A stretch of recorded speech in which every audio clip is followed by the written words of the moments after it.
마태복음 16장 24절입니다. 함께 읽겠습니다. 시작. 이에 예수께서 제자들에게 이르시되 누구든지 나를 따라오려거든 자기를 부인하고 자기 십자가를 지고 나를 따를 것이니라. 아멘.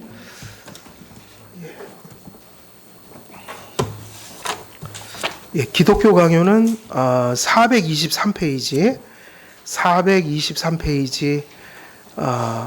다 안 맞췄죠 그때. 423페이지입니다. 그래서 지금 저희들이 말씀을 전하고 있는 내용은 성화잖아요. 성화라는 큰 주제 속에서 얘기가 계속 흘러가고 있고, 성화에 대한 가장 복음서에서 대표적인 말씀이 제자도를 말씀하셨던 마태복음 16장 24절이다. 그래서 기독교 강요에서 이 말씀을 해석하면서 칼뱅은 성화를 지금 해설하고 있는데, 그 성화가 이런 성경의 이러한 말씀으로 우리에게 이렇게 들려질 때 결국 성화되고 있는 사람에게 나타나는 성품적인, 그리고 그의 삶에 나타나는 그 실제적인 그 특징들을 이렇게 정리해 놓은 거예요. 그래서 성화되고 있다. 죄는 죽이고 우리의 여죄는 날마다 죽이고 그리스도의 형상으로 점점 자라가는 사람에게 나타나는 실천적인 그 모습들은, 첫째는 뭐였죠? 자기를 부인하는 거였어요. 그러니까 이 얘기는 제가 어떤 금욕주의적이거나 고난을 예찬하는 의미가 아니다.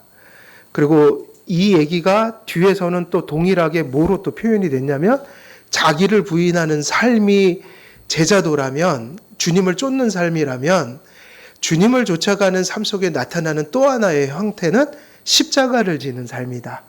예수님께서 십자가 잘 지고 가라고 했다고 할 때 그 말씀의 의미는, 두 번째로 얘기한 게 십자가 지는 삶은 결국 이 고난과 연관이 되어 있는 거다. 근데 이 고난이라는 것이 우리가 이해할 때, 고난은 특별한 사람들이 겪는 게 아니라는 거예요. 저는 요즘에 또 욥기를 이제 준비를 하고 있는데, 욥기를 보면 또 계속되는 확신이 또 생겨요. 그동안의 고난에 대해서 설교도 하고 성도님들한테 뭐 글도 올리고 개인적으로 이야기도 나눴지만, 욥기라는 곳에서도 이제 그런 말씀이 너무 많이 이렇게 자주 확증이 된단 말이에요. 본문들 속에서 흘러가는데, 고난은 절대로 특별한 사람들이 겪는 게 아니라 인간으로 태어난 사람들은 누구나 고난을 겪는다는 거예요. 그러니까 고난은 아담 안에서 타락한 사람들에게는 보편성이 됐다는 얘기예요. 그래서 믿는 사람도 고난을 받고 또 안 믿는 사람도 따지고 보면 다 고난을 겪으면서 가요. 그러니까 엄밀히 얘기하면 기독교인들의 행복이 여기 있다는 거예요. 기독교에서 얘기하는 고난은 고난 예찬가들이 얘기하는 고난이 아니에요. 기독교 안에도 그런 성향을 가진 분들이 계셔요. 그냥 고난받으면은 그게 은혜라고 생각을 하거나, 고난 자체가 마치 신앙이 좋은 것처럼 얘기를 하는데 그렇지 않아요. 사실은 고난은 사람의 믿음을 몹시 흔들어 놓을 수 있는 위험한 악 중의 하나인 거예요. 그러니까 고난 자체를 예찬해서는 안 되는데, 기독교인들이 감사해야 될 이유가 뭐냐? 우리도 겪고 안 믿는 사람도 겪게 된다. 그래서 모든 사람들이 겪는 게 고난인데, 놀랍게도 그리스도인들이 죄를 져서 고난을 받는 게 아니라면, 여기 중요합니다. 어떻게 해서 고난은 받지 않으려고 노력을 해야 돼요? 자기가 잘못 살아서, 자기가 죄를 져서 그 죄의 결과로서 어려움을 겪는 거는 의미가 없어요. 근데 우리가 얘기하는 고난은 또 이런 고난도 아니에요. 고난은 고난을 예찬해서 또 무조건 고행적인 삶을 사는 게 믿음이다. 그런데 그렇게 고난받는 건 누가 만든 십자가라고 볼 수 있어요? 주님이 지은 적도 없는데 그냥 본인이 자꾸 십자가를 만드는 거예요. 그리고 또 그것을 이상하게 신앙으로 연결해서 자랑하고, 그것도 잘못됐다. 고난은 죄를 통해서 져서도 안 되고, 또 고난 자체를 굳이 만들어서 우리가 경험할 필요는 없는데, 기독교인들에게 정말 감사의 지점은 이 지점이에요. 이러나 저러나 살다가 겪을 수밖에 없는, 다시 말하면 여기가 에덴 동산도 아니요 천국도 아니어서 아담 안에서 타락한 이후로 세상에는 사실 고난이 찾아왔죠. 그래서 살다 보면 역경이라는 게 계속 오는 거예요. 그런데 그 역경은 정말로 믿는 자에게만 오는 것이 아니다. 전에 그런 설명 드렸죠. 우리가 버스를 타고 가다 뒤집혀졌어요. 그것이 뒤집혀질 때 믿는 사람은 다 살고 안 믿는 사람만 골라서 죽나요? 아니요. 그 안에는 오히려 믿는 사람들이 더 많이 죽을 수도 있고 어떤 면에서는 같이 다 죽어요. 비행기가 추락하면 모두가 같이 죽는 거예요. 그런 모든 그러한 재해, 역경, 고난이라는 것은 사실은 세상 속에서 이렇게 보면 돼. 보편성이다.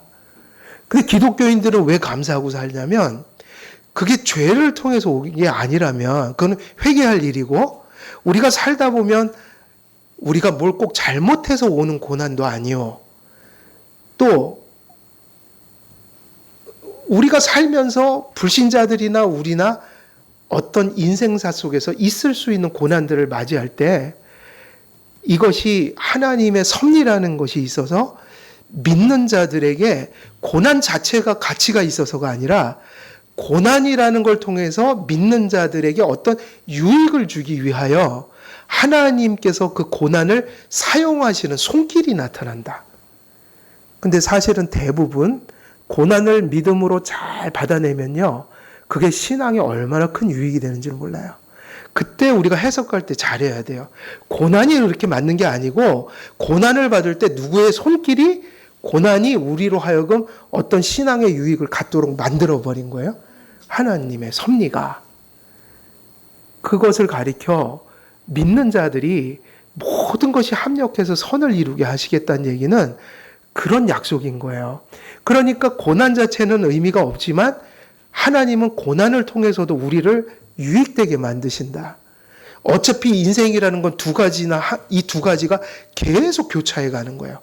역경이, 순경이, 또 순경이 진행되다가 역경이 오고 이게 인생인데 놀랍게도 하나님은 그 인생 속에서 그 우리가 맞이하는 모든 순경과 역경을 그 어떤 것도 의미 없이 우연하게 보내시는 분이 아니다. 다 누구의 섭리의 손길 아래서 그걸 허락하시는 거예요. 하나님이요. 근데 불신자들이 얼마나 불쌍한지 몰라요. 하나님을 모시질 못했기 때문에 그들이 구원 안에 있지 않기 때문에 고난은 그냥 고난인 거예요. 그 고난 속에서 누가 함께 하시지 않아요? 하나님이요. 그래서 하나님을 믿지 않는 게 가장 비참한 거예요. 그래서 어떤 의미에서는 이런 의미가 될 수도 있어요. 하나님 없이 순경을 우리가 맞이하더라도 그건 사실 순경이 아니에요. 궁극적인 순경이 될 수가 없고 심지어는 그 순경 때문에 내가 망가질 수도 있어요. 세상에서는 로또가 당첨돼서 가정이 파괴된 가정이 얼마나 많은지 몰라요. 실제로 그렇대요. 통계를 내보면. 로또가 당첨이 되면 가정이 파괴된대요. 실제로 그렇대요. 그 순경이 아닌 거예요. 그런 게 좋은 게 꼭 좋은 건 아니라고요.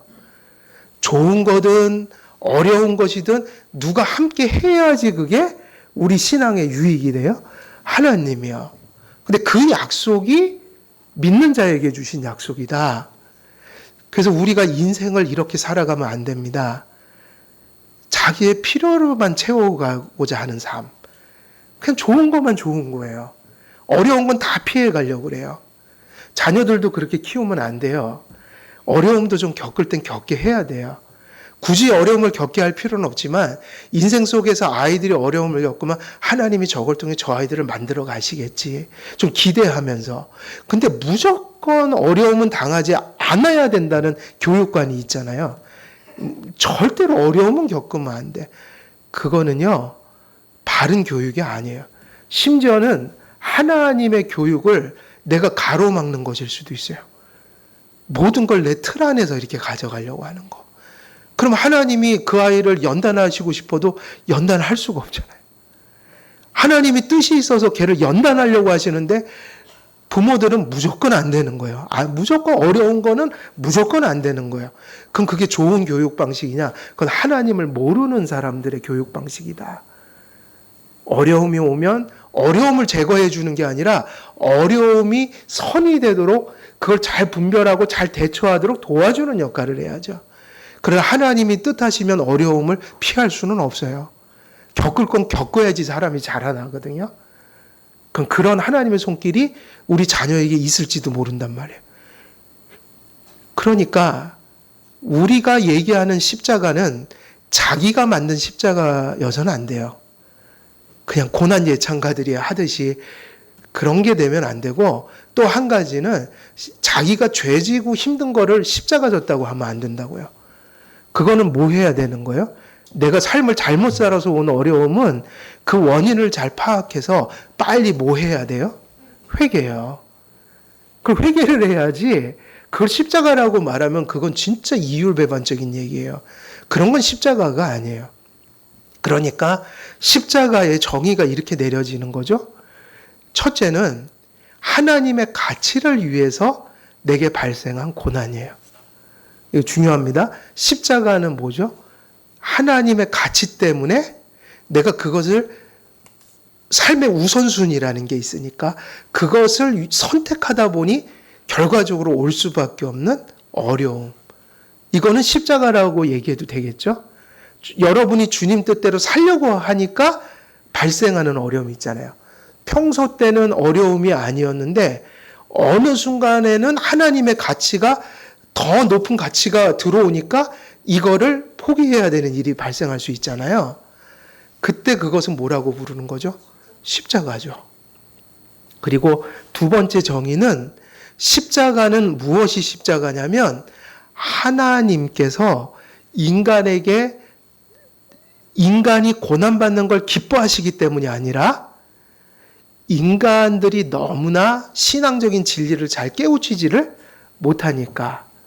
그럼 그 진리가 뭐냐면 내가 얼마나 무능하고 내가 얼마나 죄악되고 그리고 인생이라는 게 결국 내 힘으로 사는 게 아니라는 사실. 이거를 절실히 깨닫는 장소는 고난밖에 없어요. 이걸 못 깨닫는 사람에게는 그에게 최적의 환경은 고난이에요. 왜? 사람은 고난을 맞이했을 때 누구의 부족함을 보게 돼요? 예, 그래서 제가 그 얘기를 제일 좋아해요. 나의 밑바닥을 발견하게 되는 거. 내 밑바닥, 내가 대단한 인간인 줄 알았더니 나는 밑바닥에 있었구나. 그 자기의 밑바닥을 보는 거예요. 그거를 깨닫게 하시고, 근데 그거를 깨닫고 괴로워하고 그걸 깨닫는 게 아니라 누구의 은혜를 경험케 하시기 위해서요? 하나님의 은혜요. 사실은 여러분 이거 되게 중요한 얘기예요. 아무 문제가 없을 때, 내가 모든 일이 잘 될 때, 이때는 사실은 이거 누구 은혜로 그렇게 사는 거예요? 근데 보통 그렇게 생각 안 한다고요. 보통은 잘 되면 내가 잘해서 잘 산다고 생각하는 게 인간인 거예요. 그러니까 놀랍게도 고난이 때로는 필요해요. 고난 속에 들어가 봐야 해도 안 되는 거였구나. 내가 할 수 있는 게 없었구나. 내가 이렇게 부족한 존재구나. 참 내가 악하네. 이런 것들을 깊은 고난 속에서 자기 한계를 깨달아야 한다. 근데 그렇게 바닥을 봐야 되는 이유가 뭐냐면 하나님의 목적은 여기 있는데 그런 상태가 됐을 때 은혜를 부어주시면 그 사람이 뭐를 부인할 수가 없는 거예요. 내 힘으로 산 게 아니구나. 내 힘으로 살아갈 수 있는 게 아니구나. 앞으로도 내 힘으로 살아가는 게 아니구나. 고난 속에서 자기 밑바닥을 보고 거기서 내민 손길을 보면서 인생은 하나님의 손길로 살았구나. 잘 될 때도 누구를 바라봤어야 했는데 이 생각을 하는 거예요. 하나님이요.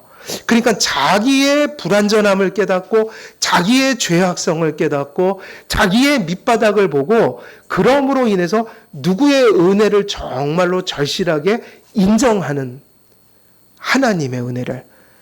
요것을 가리켜 뭐라고 하냐면요. 연단이라고 해요. 그래서 맹자도 세상적인, 그러니까 하나님의 구속사역에 쓰임받는 사람들이 아니라 세속사에서도 사람이 필요하잖아요. 올바른 사람들이. 또 어떤 그 시대에 감당할 일이 클 때 하나님은 또 세상에 그런 사람들을 보내주시잖아요. 그 세속사에서. 그러면 맹자도 그런 얘기를 했다고요. 맹자도 제가 그 구조를 정확하게 외우지는 못하니까 대충 그런 큰 임무를 맡은 자들을 하나님이 보내실 때 그 사람들 하나님 모르니까 하늘이 보냈다고 그러는, 뭐 뼈를 깎는 무슨 고통과 뭐 이런 표현들이 있다고요. 그런 큰 일을 시킬 때는 사람이 한량없는 한없는 고난을 당한다는 거예요. 왜냐하면 마음에 어떤 그런 그릇을 만들기 위해서 지도자의 그릇인 거예요. 그리고 실제로 많은 하나님의 그러한 일들을 맡은 사람들이 연단을 받는 걸 많이 봤어요. 그 연단은 다름이 아니라 바로 여기 얘기하는 그 십자가예요. 연단이 뭐냐? 한없이 그를 낮추고 한없이 그의 바닥을 보여주시고 그런 상태까지 이르렀을 때 하나님이 은총을 베푸실 때 그가 깨닫는 만들어지는 성품이 뭘까요? 자기를 의지하면 안 되고 누구를 의지해서 산다는 성품이 생겨요. 그걸 신앙 성품이라고 그래요. 그래서 우리 인생을 살면서 기독교인들이 너무 꽃길만 가려고 하지도 말고 또 너무 그냥 피해 가려고만 하지도 말고, 참 이 시대의 좀 아픔인 거예요. 어려우면 안 하고 힘들면은 나쁜 일인 거예요. 모든 것을 이 꾀를 자꾸 이 잔머리를 써요. 신앙도 무엇이 옳은가를 먼저 생각해야 된다고요. 무엇이 옳은가? 무엇이 하나님의 말씀인가? 근데 되게 이렇게 꾀를 자꾸 이렇게 발휘를 해서 뭐 힘든 게 있으면 이렇게 싹 피해 가는 거 있죠. 그런 곳엔 신앙의 자람이 있을 수가 없어요. 그 어려움이 하나님이 지어준 십자가면 어떡할 건데요? 그 하나님의 손길을 거부하는 거예요. 그렇게 가면 안 돼요. 부딪힐 건 부딪히고 대처할 건 대처하면서 그래도 걸어갈 길을 걸어가야 한다. 예수님이 보여주신 모본이 그거 아니에요? 이 잔을 하실 수만 있으면 어떻게 해달라고 그랬어요? 근데 그 기도를 왜 하셨죠? 얼마나 힘드시면, 보통 힘든 게 아니니까. 이게 우리가 인간이 상상할 수 있는 고뇌가 아니에요. 이것은 온 인류의 죄를 짊어질 때 일어나는 현상인 거예요. 그러니까 그건 예수님밖에 체험 못해요. 그 고난의 잔은. 대속의 피를 흘려야 된다. 그거는 우리가 흉내 내려고 하면 안 됩니다. 그 예수님밖에 경험 못해요. 우리는 아무리 성경을 읽어도 그 실제를 깨닫질 못해요. 그 경험은 누구만 할 수 있는 거니까. 예수님만요. 왜냐하면 그 짐을 우리가 진 적이 있어요? 그건 누구만 지신 거예요? 2000년 전에 예수님이. 그 예수님밖에 몰라요, 사실은. 우리는 살짝 넘겨볼 뿐이에요. 그게 얼마나 힘드셨을까. 근데 결론이 그거잖아요. 얼마나 힘들었으면 예수님도 그렇게 이 잔을 하실 수만 있으면 좀 피해갈 수는 없나요? 그러나 내 뜻대로 마시고 아버지 뜻대로 하옵소서. 근데 이래서 구원이 성취됐잖아요. 우리는 이렇게 대단한 고난은 아니지만 하나님께서 우리의 성품을 만드시려고 또 어떤 하나님의 가치 때문에 우리가 그 길을 걸어갈 때 겪는 고난들은요, 우리에게는 보물 같은 것들이에요. 예수님의 그 고난과 죽음이 부활로 이어진 것처럼 성도들의 유익은 그런 주님을 위해서 선택하고 주님을 위해서 고난받고 주님 때문에 십자가 지는 성화적 삶을 살 때 그것을 지는 순간 사실은 그건 저주가 아니라 뭐로 바뀌어요? 그건 복이라고요. 한량없는 유익을 얻게 된단 말이에요. 하나님이 주신 유익이 있다고요. 그거를 다른 말로 표현하면 은혜 언약에 약속된 하나님의 복을 받아 누리게 된다. 성화적 삶을 사는 사람들에게. 그래서 여러분 우리는 인간의 꾀로 살지 말고 뭐로 살아야 되냐면 하나님의 가치로 살아야 된답니다. 가치 판단이요. 뭐가 조금 더 편할까? 뭐가 조금 어려움을 모면할까? 특히 어디서요? 신앙생활에서 특별히 그걸 잘하셔야 돼요. 쉬운 길로 가면 어려워집니다, 사실은. 저도 그래요. 쉬운 길로 저도 가려고 하는 그런 못된 습성이 있겠죠? 가다 보면 어려워져요. 그게 문제를 낳아요. 근데 하나님 처음엔 어렵지만 그래도 그때 제정신을 차리고 정도를 걸으면 어려운 일이 없어요. 그 다음에. 제 인생에서 어려움이 파생하는 거는 제가 항상 잔꾀를 부리기 때문이에요. 그러니까 이게 진리입니다. 왜냐하면 하나님은 선하신 분이에요? 악한 분이에요? 근데 그분이 명령하신 게 우리에게 악한 결과를 가져올까요? 아니란 말이에요. 우리가 쫓아가지 않는 건 힘들어서 안 쫓아가려고 하는 거예요. 그런데 그렇게 가면 낭패를 봐요. 성경에 너무너무 많아서 그 소돔과 고모라 얘기가 있잖아요. 아브라함과 롯이 그 서로 양치는 자들이 싸움이 나갔고 이제 서로 좀 갈라서야겠다. 근데 아브라함이 지혜롭고 사랑이 많은 사람이니 롯에게 어떻게 했죠? 네가 택해라. 네가 동하면 서할게. 서하면 내가 동할게. 롯은 육의 사람이에요. 그래갖고 어디가 그렇게 눈에 뭐만 들어와요? 소돔과 고모라. 결국 좋았나요? 나빴나요? 나빴죠. 결과가. 아브라함은 욕심을 내려놨어요. 결과적으로 좋았어요. 롯의 아내는 뭘 돌아보다가 송인기둥이 됐어요. 뒤를 돌아보다가. 조금 힘들어도요. 바른 길을 가면 끝이 좋습니다. 근데 이 얘기만 있는 건 아니잖아요. 성경에 그런 얘기로 가득 차 있지 않아요? 예수님은 뭐라고 그러셨죠? 좁은 길로 가라, 넓은 길로 가라. 넓은 길로 가는 사람은 무지 많다.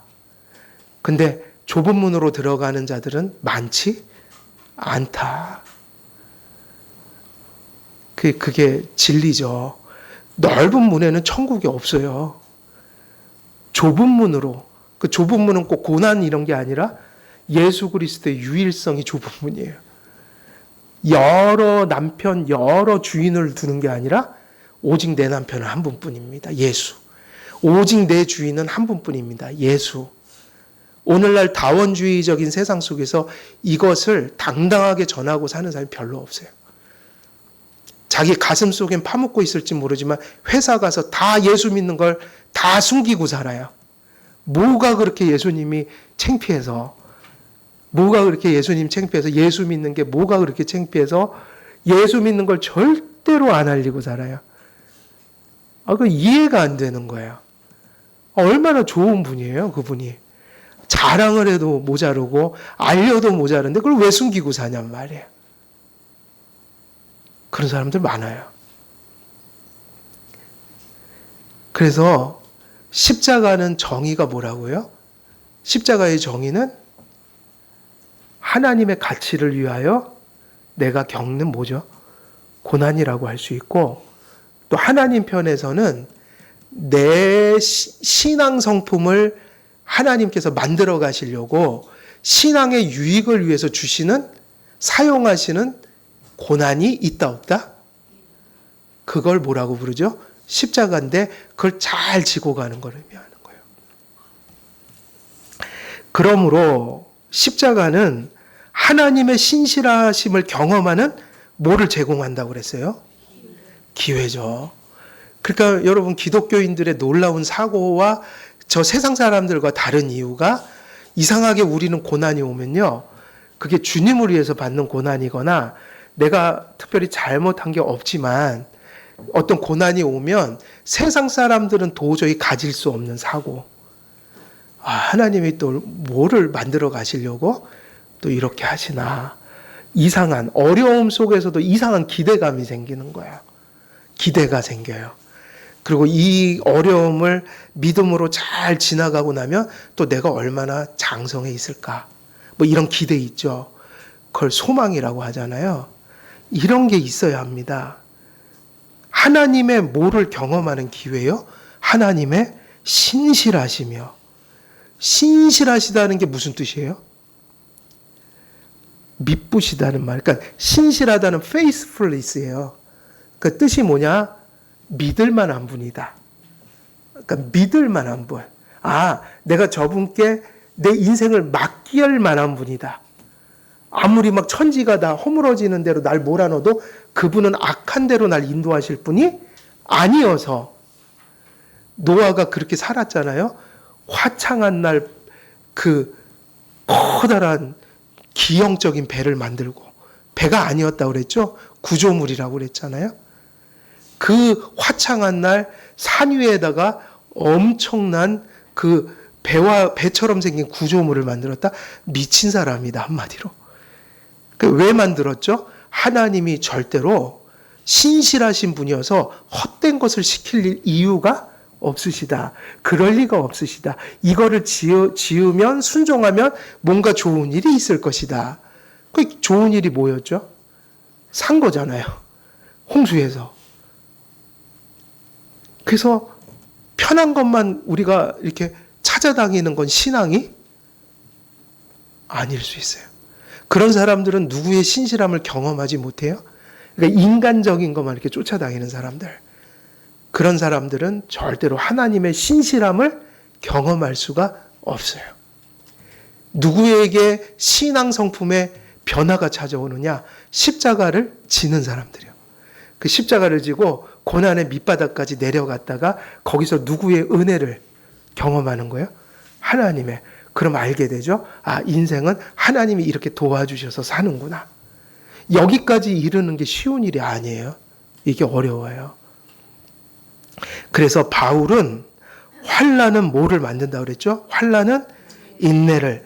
근데 인내하면은 뭐가 이룬다고 그랬어요? 연단을 이룬다. 고난이 왔어요. 근데 못 참았어요. 그러면 마늘 먹다가 뛰쳐나가갖고 호랑이는 사람이 못 됐대잖아요. 근데 그런 신화들은 사실 그 얘기를 하는 거예요. 인내하지 못한다. 인내하지 못했다. 근데 사람이 채워야 될 것이 있는 거예요. 그래서 환난은 뭐가 필요해요? 인내를. 근데 인내하잖아요. 그럼 인내는 비생산적인 것이 아니라는 거예요. 이를 악물고 그냥 시간을 때우는 게 아니라 이를 악물고 믿음으로 인내하면 그 인내하는 시간은 비생산적인 시간이 아니라 누가 일하는 시간이에요? 하나님이요. 여러분, 기독교에서 인내는 이런 의미예요. 그냥 참는다는 의미가 아니라 내가 하나님께 고난 속에서 나를 맡길 때 그 인내의 시간들은 어떤 시간들이냐면 하나님이 내 안에 일하는 시간이다. 그게 뭐냐면 그 사람의 신앙 성품을 하나님이 빚어가는 시간이다. 그냥 가만히 인내한다는 게 아니라 내가 가만히 있는다는 건 의사가 좀 나를 고치게 나를 내어 맡긴다는 의미란 말이에요. 인내한다는 건 절대로 가만히 있는다는 의미가 아니에요. 매우 적극적인 믿음이라고요. 그러니까 좀 참을 줄 알아야 된다는 거예요. 신앙은 뭐 해야 된다? 인내할 줄 알아야 된다. 그럼 왜 참죠라고 물으면 그 인내하는 우리의 침묵과 우리가 내어 맡기고 기다리는 동안에 그 인내의 시간 동안에 누가 일하고 계신 거예요? 하나님이요. 그래서 인내는 절대로 비생산적인 어떤 시간이 아닌 거예요. 그래서 바울은 환난은 인내는 연단을 이룬다고 가르쳤어요. 성도는 환난 중에 함께 하시는 하나님의 은혜로 그것을 인내하는 가운데 하나님의 약속이 진실한 것이라는 것을 체험합니다. 인내는 믿음의 중요한 열매 중에 한 덕목입니다. 인내는 믿음에서 은총에서 나옵니다. 인내는 무의가 아니라 하나님께서 우리와 함께 하시고 선하신 하나님께서 우리를 위해 일하시는 무대가 됩니다. 인내의 시간에 하나님께서, 이게 중요한 얘기예요. 인내하는 시간 동안 우리는 모르지만, 우리는 가만히 지금 뭔가를 참고 있지만, 이 시간이 무엇하는 시간이라고요? 하나님께서 우리 안에 역사하고 계신 시간이니까 무언가를 지금 만들어가고 계신 시간이에요. 그 인내가 너무 중요하다. 그래서 우리의 신앙 성품이 만들어져 갑니다. 근데 그 꽃은 뭐일까요? 이런 연단을 받고 인내하면서 자기 십자가를 잘 지고 그 터널을 지나면 무슨 일이 벌어질까요? 신앙 성품이 만들어져요. 신앙 성품은 뭐냐면 그냥 착해진단 말이 아니라 자기의 한계를 깨닫고 누구의 은혜를 의지하는 존재예요. 하나님 은혜를 의지하는 거. 이게 신앙 성품이에요. 환난을 은혜 속에 인내하는 가운데 하나님께서 우리의 무엇을 깨닫게 하실까요? 교만과 무능이요. 이게 그러니까 되게 절실한 거죠. 신앙인들에게. 인생은 오로지 누구를 의지해서 살아야 된다는 걸 깨우치는 거예요. 근데 여러분이 하나님을 의지해서 산다는 말은 그냥 이게 나는 하나님을 의지해서 살아. 나는 하나님을 이거 아무 소용 없어요. 그게 구체적으로 증명이 돼야 되잖아요. 그러니까 이 말은 봉창 두드리는 소리가 아니란 얘기예요. 왜냐하면 이런 얘기는 누구나 하니까. 난 하나님을 의지해서 살아갑니다. 하나님을 의지해서 살아가. 이 얘기는 누구나 믿는 자를 하는 거예요. 근데 그거에 실제가 있고 실제가 없을 수 있잖아요. 기준은 뭐죠? 구체화돼야 된단 말이에요. 하나님을 의지한다는 게 무슨 얘기냔 말이죠. 그게 뭐냐면 성경대로 산다는 얘기예요. 성경을 알아야 되고요. 그 깨우친 말씀을 내가 순종해서 산다는 의미예요. 그러니까 하나님을 의지해서 산다는 게 그냥 정서적으로 나 하나님 기대서 살아 이 얘기가 아니고 그게 실제로 하나님께 인정되는 그 하나님을 의지해서 사는 사람은 결국 구체적으로 무엇을 보고 깨우치고 믿어서 그대로 순종해서 산다는 거예요. 그걸 의지해서 산다는 거라고요. 그러니까 하나님을 의지한다는 건 무엇을 의지해서 산다는 말로 바꿔야 돼요? 성경이요. 근데 성경이 빠져버리잖아요. 그럼 공허해져요. 왜 다들 그렇게 나는 하나님을 의지해서 사니까요. 의지하는 마음이 있잖아요. 근데 그게 아니라고요. 그 의지해서 산다는 거는 무엇으로 확증돼야 되냐면 결국은 구체적인 거는 말씀밖에 없는 거예요. 성경을 쫓아 살아간다. 성경의 가치를 따라 살아간다. 십자가 환난 속에서 우리는 우리의 밑바닥을 경험하는데 이게 그리스도인에게 가장 중요한 경험입니다. 여러분 그 사람의 신앙 수준은 이걸 깨달았느냐 못 깨달았느냐가 그걸 가늠해요. 그리고 그가 받은 복음이라는 말이 진정 성경적인 의미에서 이해되고 있는가. 그럼 뭐를 먼저 깨달아야 돼요? 자기의 밑바닥이요. 정말 나는 밑바닥이구나. 그러니까 이게 어디로 가는 거니까요. 누구를 의지해서 산다는 데로 가는 거예요. 내가 밑바닥이 아니라면 하나님을 전적으로 의지할 필요는 없어요. 왜냐하면 여러분이 하시면 되니까요. 근데 그게 아니라 성경은 우리에게 뭐라고 얘기해요? 너희들이 밑바닥이다. 그래서 내가 너희들이 나를 의지하지 않으면 안 돼. 그 베드로가 뭐라고 그랬죠? 말씀에 의지하여 내가 그물을 던지리이다. 내리리이다. 자기 지혜로 하면 되잖아요. 근데 아니란 걸 알았을 거 아니에요, 베드로가. 주님 앞에서는 아니지. 우리가 스스로 아무것도 할 수 없는 무능한 존재요, 부패한 존재라는 것을 발견할 때 그 사람이 누구를 붙드는 거예요? 예수님이요. 이게 그 교회의 그 건전함과 그렇지 못함을 결정하는 거예요. 그래서 우리는 이제 옳은 것을 쫓아가는 거잖아요. 그저 다 복음이든 율법이든 그게 은혜든 생활이든 이제 하나님 말씀이라는 옳은 길을 쫓아가는데 자기의 밑바닥을 못 보고 그걸 얘기하면 그건 엄청난 오만이 돼요. 무엇을 깨달은 상태에서 그거 옳은 걸 추구해야 돼요? 내가 밑바닥이라는 거. 옳은 것은 겸손히 추구해야 된다고요. 우리가 아무것도 할 수 없는 존재라는 것을 깨닫는 그 자리에서 하나님의 거룩하시고 선하신 성품과 무한한 권능과 은총을 경험하게 됩니다. 그러므로 십자가를 경험하는 자는 겸손해지는 동시에 하나님과 그분의 은총을 어떻게 하면서 살아가야 돼요? 의지해서 살아가려는, 근데 바로 요거를 뭐라고 하는 거예요? 신앙 성품이라고 합니다.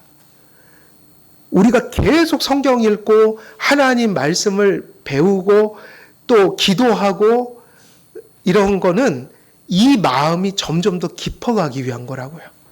아직도 완전한 건 아니니까요, 우리가. 이걸 성화라고 얘기하는 거예요.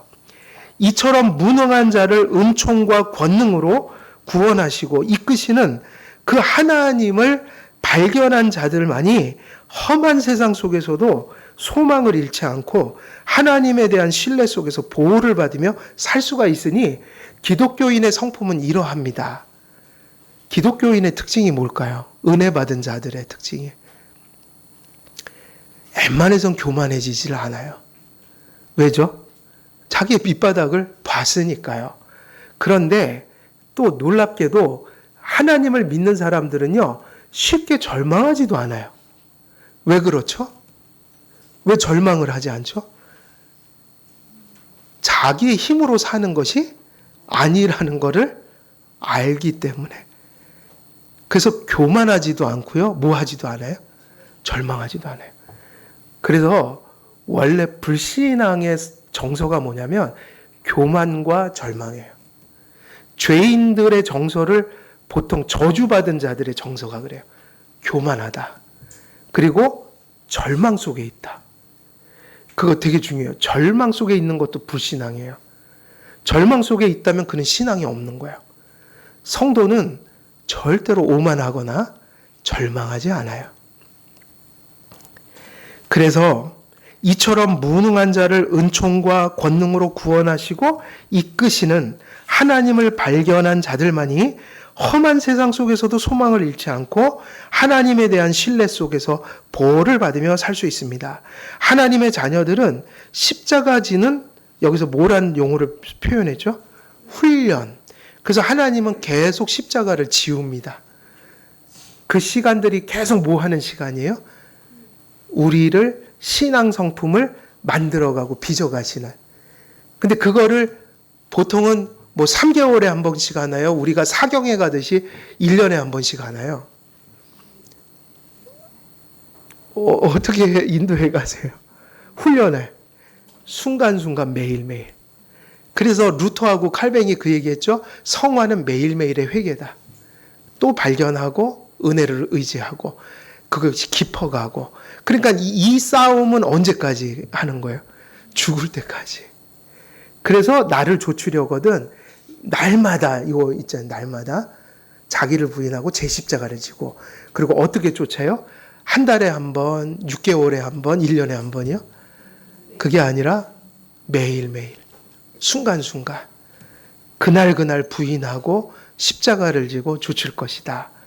그때 우리의 마음은 계속해서 연단돼 가고 신앙 성품이 자리 잡아간다. 그래서 성도들은 십자가를 지고 가는 삶을 통해 끊임없이 자기 부인을 배우게 되고 겸손히 멍에를 메고 사는 방법을 배우게 되며 하나님의 은혜로 사는 법을 배우게 되니까 성도는 계속 무슨 훈련을 하고 있는 걸까요? 자기 부정하는 훈련. 그리고 제 십자가를 잘 지고 가는 훈련. 그럼 이걸 누구라고 부른다는 거예요? 이런 사람들을 제자라고 부른다. 세례받은 사람은 다 이렇게 살아야 된다. 십자가의 필요성은 늘 우리의 교만과 반항심에 있다는 현실을 망각해서는 안 됩니다. 외적으로 요셉처럼 경건한 자도 그러면은 이런 연단과 십자가가 잘 사는 사람에게도 있겠어요, 없겠어요? 그러면 이거 잘 분별해 보세요.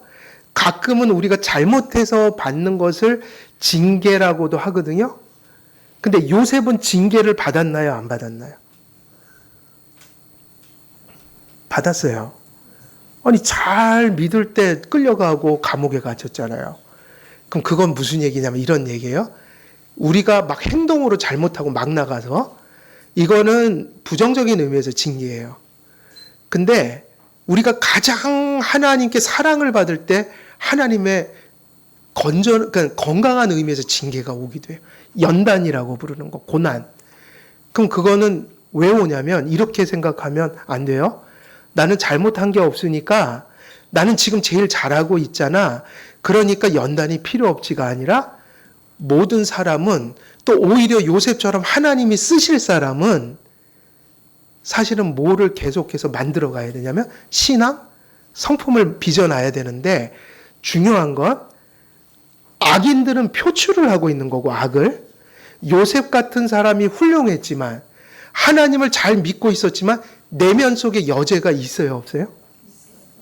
그래서 그 사람도 잘 믿고 있지만 하나님이 표명되지 않은 죄 있죠.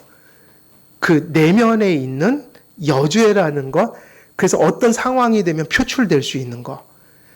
그러니까 소위 말하면 드러나지 않은 그도 죄인이니까 그 죄성을 죽여가는 일을 잘못을 행하지 않을 때 필요로 했던 거예요.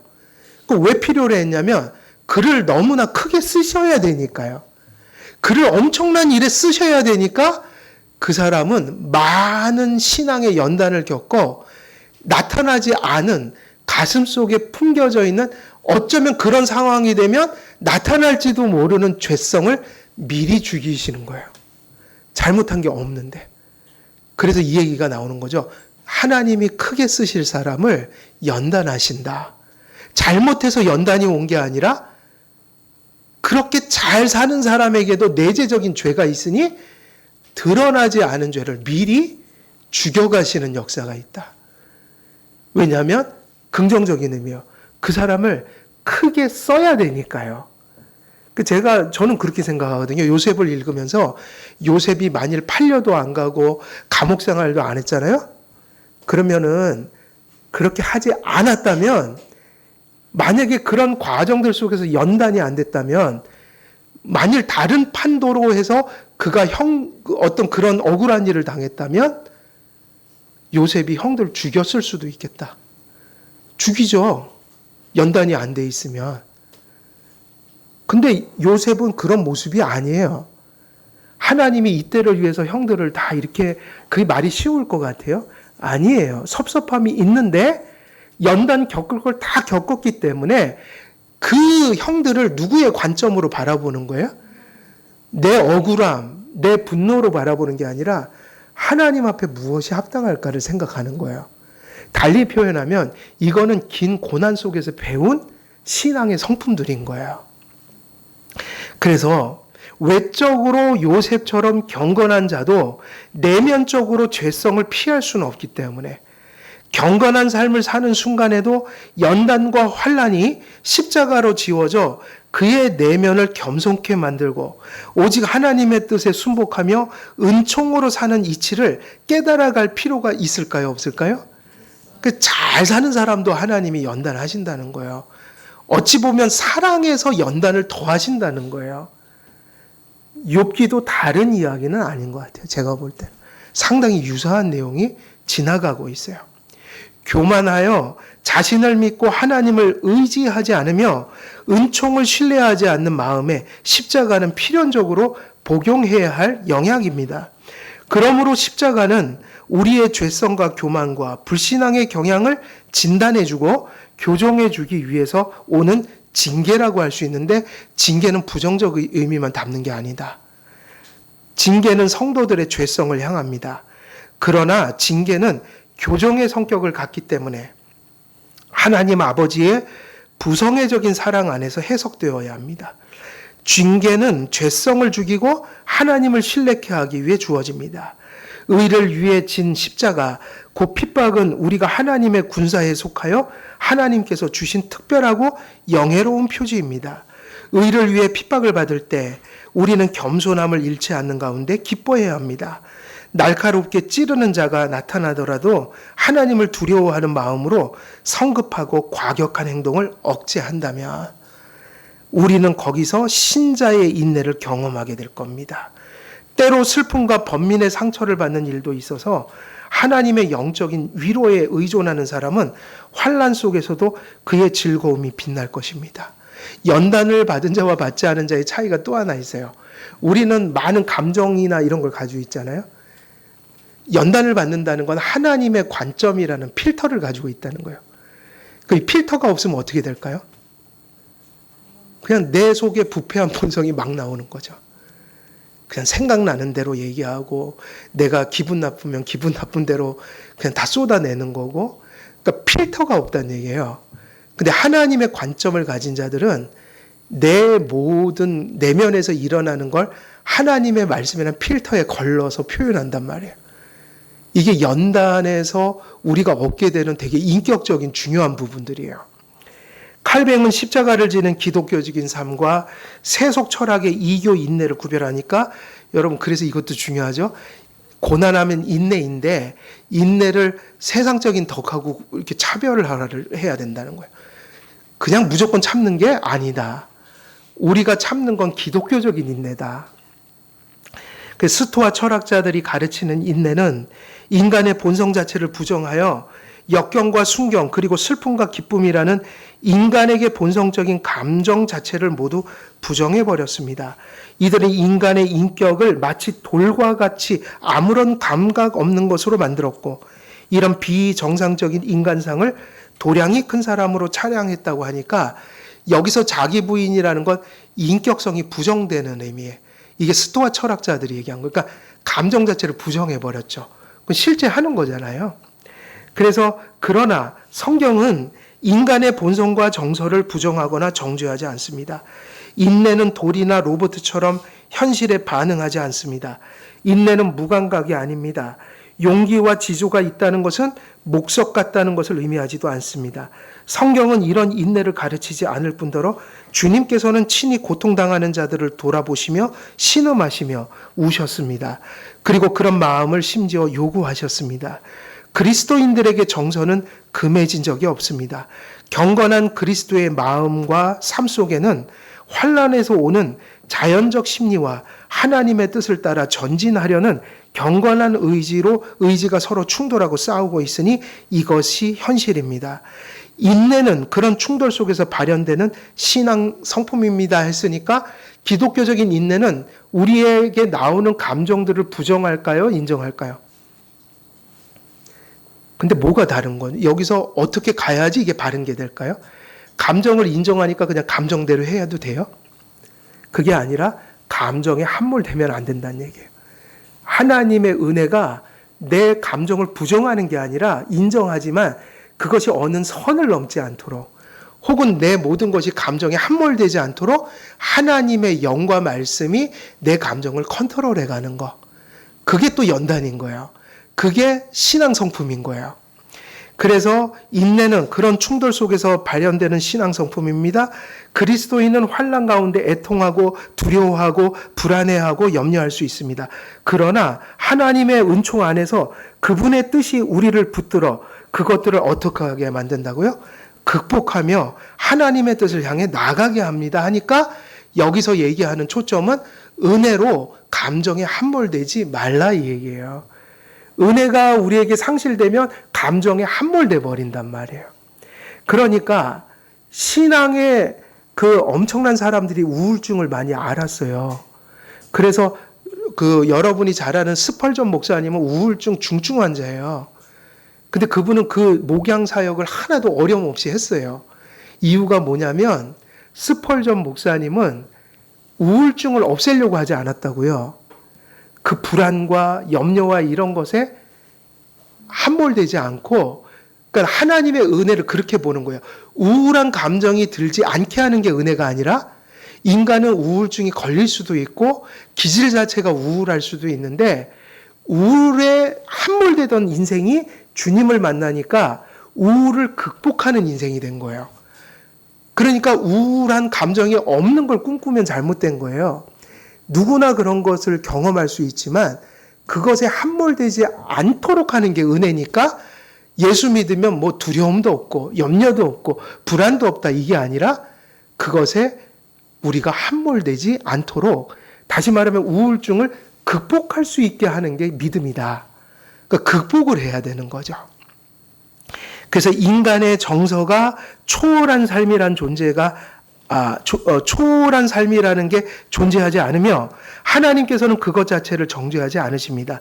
다만 힘들고 어렵고 염려하는 것을 예수님도 이해하지만 예수님을 잊어버릴 만큼 그런 거에 함몰되지 말라. 이게 중요한 거죠. 그래서 다만 신앙과 은혜로 환난을 통해 동요하는 우리의 정서를 극복하는 것이 중요합니다. 인내는 환난 속에서 무아지경이 되는 것을 의미하는 것이 아니라 환난 속에서 일어나는 동요하는 정서를 뭐 하는 거죠? 극복하는 것. 다시 말하면 그걸 컨트롤해 간다는 거예요. 인내는 하나님의 뜻 안에서 그분의 의와 공평과 구원에 대한 돌보심을 헤아릴 때 나타납니다. 성도들을 향해 일어나는 모든 일들이 하나님의 선하신 뜻과 섭리하에서 일어나므로 십자가의 환난이 우리에게 유익을 가져준다는 소망과 위로가 없이는 고난 자체가 보편성이 되어버린 세상 속에서 사실 소망이 없는 거죠. 예수를 안 믿는 사람들은 불쌍한 거예요. 인내가 나타날 수 없습니다. 십자가의 환난의 고통은 영적인 즐거움으로 조절되어야 합니다. 그래서 엄밀히 딱 결론만 얘기해 드리면 사실은 고난을 극복할 수 있는 건 누구밖에 없는 거예요. 하나님의 뜻이라는 차원에서 고난을 맞이할 수 있는 건 기독교인밖에 없어요. 그러니까 내가 예수를 믿는다는 게 엄청난 감사이고 이제 복이라는 사실을 우린 기억하고 살아야 돼요. 저는 가끔 감사하죠. 제가 예수님 안 믿었으면 그 고난들을 어떻게 여겼을까? 끔찍하다. 예수님을 그래도 감사하게 믿게 해주셔서 고난 많은 세상이지만 또 너무 감사한 또 삶을 살고 있다. 뭐 이런 생각을 우리가 하게 되는데 오늘은 성화의 이제 두 번째 부분 다 마쳤습니다. 첫 번째는 자기 부인, 그 다음에 오늘은 뭐였죠? 십자가 지는 삶. 그리고 마지막 한 부분이 남아있는데 그거는 내세에 대한 확신과 묵상이에요. 우리가 제자의 삶을 살려면 하나님의 가치를 붙들고 살려면 이 땅이 전부가 되어서는 안 돼요. 내세를 믿어야 된다는 거예요. 그리고 또 어떤 면에서 종말론적인 신앙일 수도 있고 이런 부분들을 이제 다음 주에 나누도록 할게요. 오늘은 여기서 마치겠습니다. 기도하겠습니다. 살아계신 하나님 아버지, 오늘도 십자가 지는 삶이 무엇인지, 우리의 삶 속에 고난의 의미가 무엇인지, 또 때로는 하나님께서 그 고난을 어떻게 가치 있는 일로 그렇게 변화시켜 주시는지 우리가 다시 한번 정리하게 되었습니다. 이 말씀들을 삶의 현장 속에 붙들게 하시고 고난이 넘쳐나는 세상 속에서 고난에 함몰된 삶을 살지 않고 오히려 그 고난이 우리를 하나님 앞에 더 가까이 이끌고 우리의 신앙 성품을 성화시켜 나가는 하나님의 손길이 될 수 있도록 말씀과 성령과 믿음으로 함께하여 주옵소서. 감사드리오며 우리 주 예수 그리스도의 이름으로 기도드리옵나이다. 아멘.